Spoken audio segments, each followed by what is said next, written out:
Welcome to Political Figures Then and Now. I'm your host, Jimmy McGregor. This is a show that introduces many of the political figures from the past and many of today's great political leaders. Let's go to our first guest, George Washington.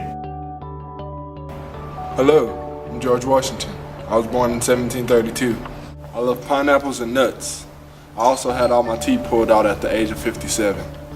I never shake people's hands. I hate germs. Ew. You don't know where people's hands have been. I joined the British Royal Navy at the age of 14. This was the start to my military career.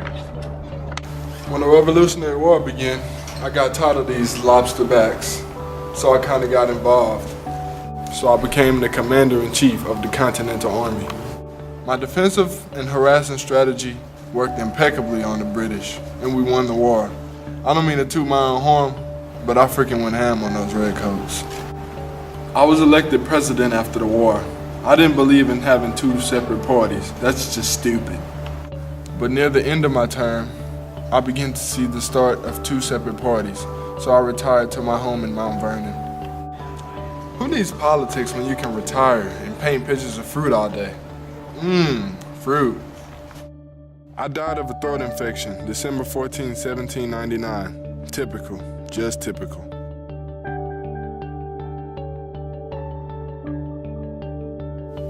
Hey, hi, how do you do? This is Alex Hamilton saying hi to you. I guess I gotta tell you about my life now. I was born in the West Indies, 1755. As you can see, I got a lot of sun. My childhood sucked, so we're not gonna talk about that. But I'm kind of famous for a few things. First, I defended the first Continental Congress by writing 2 essays. Not 1, 2. Dos, as they say in China. One was called A Full Vindication of the Measures of Congress. The other one, The Farmer Refuted. Later, I joined the Continental Congress. Second, I was a big help in the Revolutionary War. I was G-Dub's little helper, you know, like his main man. Oh, you don't know who G-Dub is? He doesn't know who G-Dub is. Okay, I guess you wouldn't because it's like only his closest friends would know who it is. He's like the first president, George Washington. Anyways, it's kind of a big deal in the Revolutionary War. Third, I was one of the signers of the U.S. Constitution. And I wrote 51 of the Federalist Papers. I know. It's impressive. Ain't gotta tell me. I lived a good life. I made a huge impact in the American government, but, I kind of died young. This guy kind of shot me. Roll the clip. Roll it.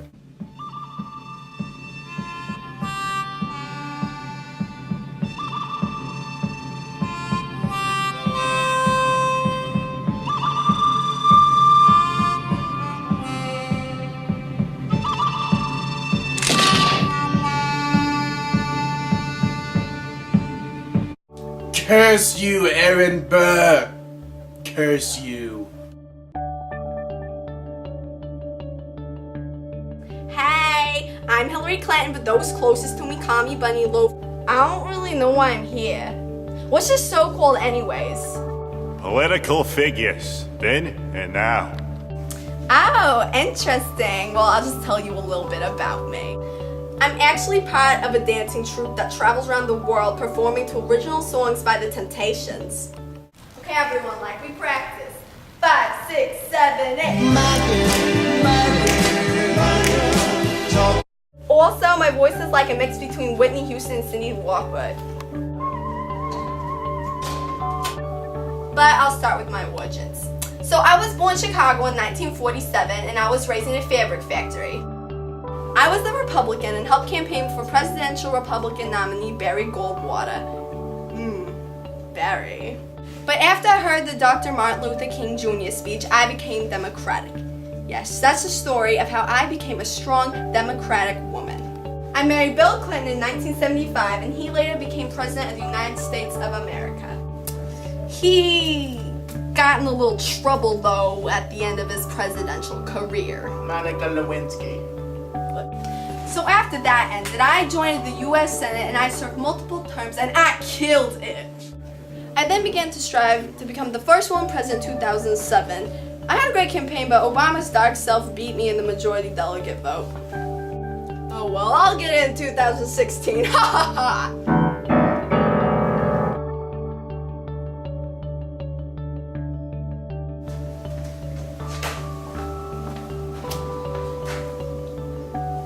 Oh hey political figures, now and then. Welcome to my crib. I'm Abe Lincoln. How's it going?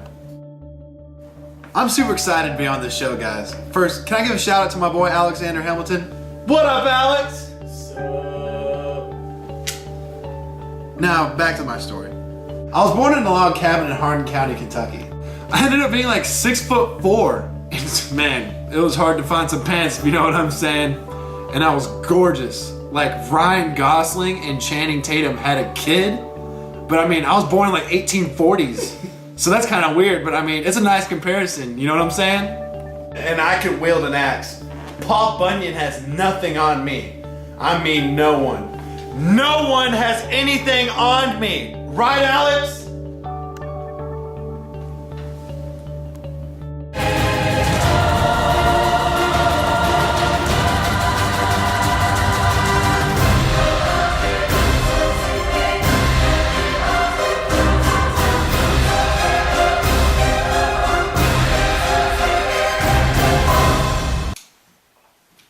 After serving in the Illinois government, I was elected as the 16th President of the United States. I pretty much saved America during the Civil War by myself. I made the Emancipation Proclamation and freed all the slaves. But sadly, my presidential career came to an end. I was shot in the head while watching a play by John Wilkes Booth. I mean, what a bad person. That's the stuff I don't like. It just hurts, man.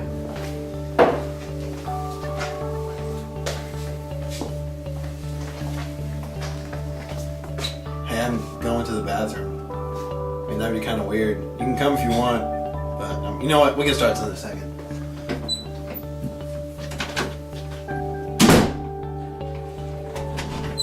Oh God, it's like a war zone in there. Oh, sweet Jesus! Ugh. They say I was the greatest president ever. Can't say I agree, but I was a stud.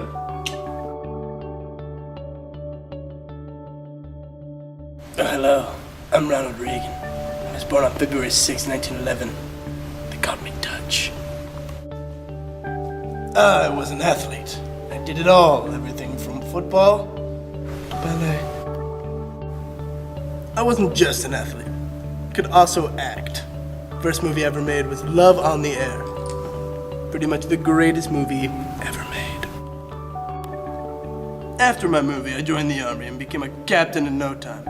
I'm pretty much a big deal and great at everything. After the war, I thought, what's next? Then it came to me. Politics. Shortly after, I was the governor of California. I was a Democrat growing up. Then after World War II, I realized, what in the world? I'm a Republican. And that's what I based my campaign on. A strong, awesome Republican. While governor of California, I thought, why not presidency? El numero 40. So I became president of the United States. BT Dubs, I'm kind of a bad A. Someone tried to assassinate me and I said, nay, nay, ain't dying today.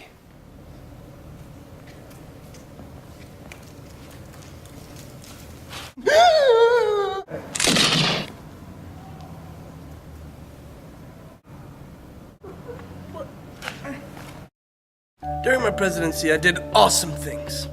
By the end of my term, I was the oldest president in the history of the United States.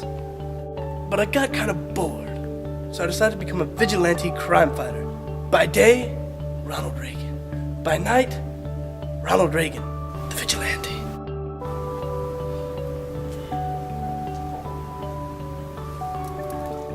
I died on June 5th, 2004, after a long fought battle with Alzheimer's. It took its toll on me, and after a while I just got tired and had to give in. In my opinion, I'm going down as the manliest, most athletic, most talented, sexiest, most amazing president the world has ever seen. Ever. This has been Political Figures, Then and Now. I am Jimmy McGregor, signing off.